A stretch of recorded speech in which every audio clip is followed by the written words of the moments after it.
بلکہ یہ قربانی آ رہی ہے اونٹ کے اندر، اونٹ اگر مل جائے تو بالکل قربانی بھی کرنے میں حرج نہیں ہے، لیکن بعض لوگ سمجھتے ہیں کہ یاد اونٹ کے اندر 14 حصے ہوتے ہیں. نہیں، ایسی کوئی بات نہیں ہے. اونٹ کے اندر بھی 7 حصے ہوتے ہیں. بڑے جانور جتنے ہوتے ہیں نا ان کے اندر کتنے حصے ہوتے ہیں؟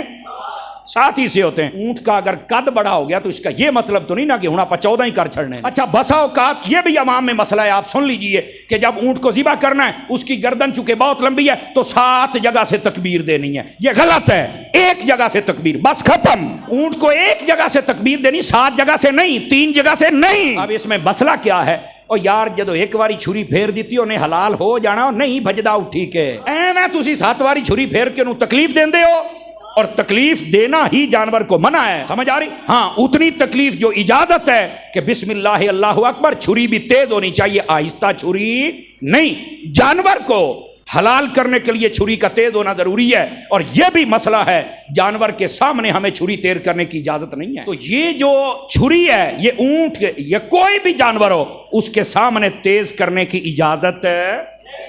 اور یہ بھی یاد رکھ لیں، ایک جانور کے سامنے دوسرے جانور کو ذبح کرنے کی بھی اجازت نہیں ہے. ذبح الگ کرنا چاہیے، یہ ہماری شریعت کا حصہ ہے.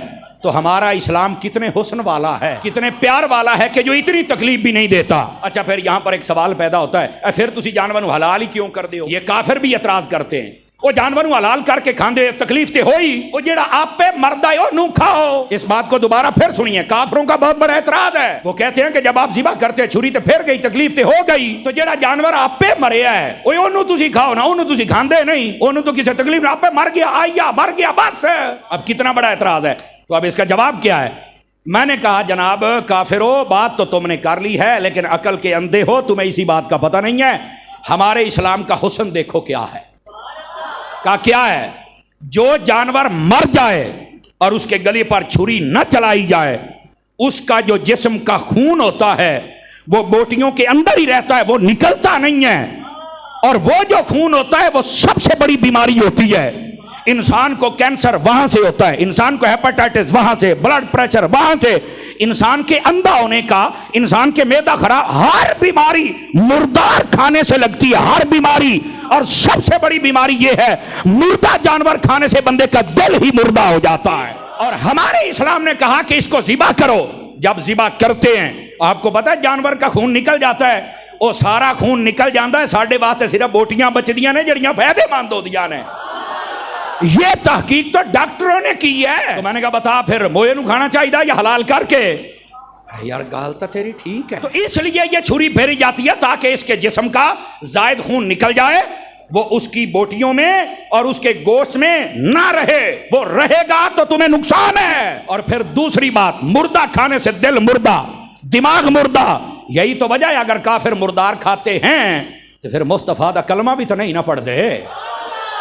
اگر ہم حلال کھاتے ہیں تو پھر لبیک کے نعرے بھی تو ہم ہی لگاتے ہیں نا، مصطفیٰ جان رحمت کے ترانے بھی تو ہم ہی پڑھتے ہیں نا. دماغ بھی زندہ ہے، دل بھی زندہ ہے، آنکھیں بھی زندہ ہیں. یہ حلال کھانے کی برکت ہے. رہ گئی بات تکلیف کی، ادھر دیکھیں یہ تکلیف بھی ختم کر دی گئی ہے. فرمایا جب چھری چلتی ہے نا تو صرف چھری نہیں چلتی، اس چھری کو چلانے سے پہلے کسائی کو پڑھنا پڑتا ہے بسم اللہ اللہ اکبر اللہ اکبر.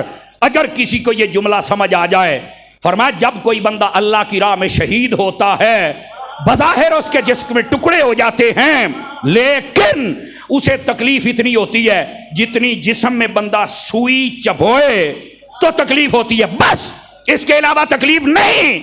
جانور کے گلے پر جب چھری چلتی ہے، اللہ کا جب نام آ جائے تو تکلیف صرف اتنی ہوتی ہے، باقی تو وہ لیٹ کر اللہ کے نام پہ قربان ہو جاتا ہے نا.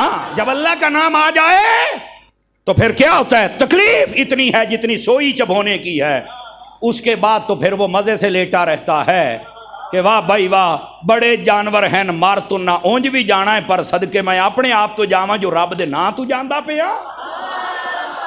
سمجھ آ رہی ہے؟ اور یہی تو وہ جانور ہوں گے جن کے اوپر سوار ہو کے ہم جنت کی طرف جائیں گے. تے انہوں موڑ تکلیف کیڑی گل دی، انہوں جدو پتہ لگدا بھی میں آؤ. آواز کمزوروں والی یہ آپ حضرات کی، اب سمجھ آئیے آپ حضرات کو.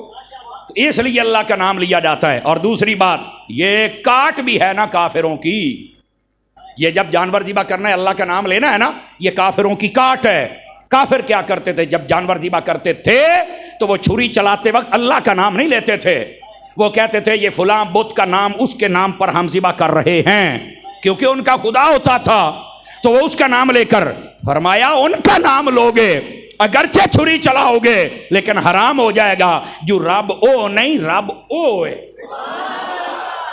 اور یہ اشارہ سمجھانے کے لیے، ورنہ اللہ جسم و جسمانیات، مکان و مکانیات سے بھی پاک ہے۔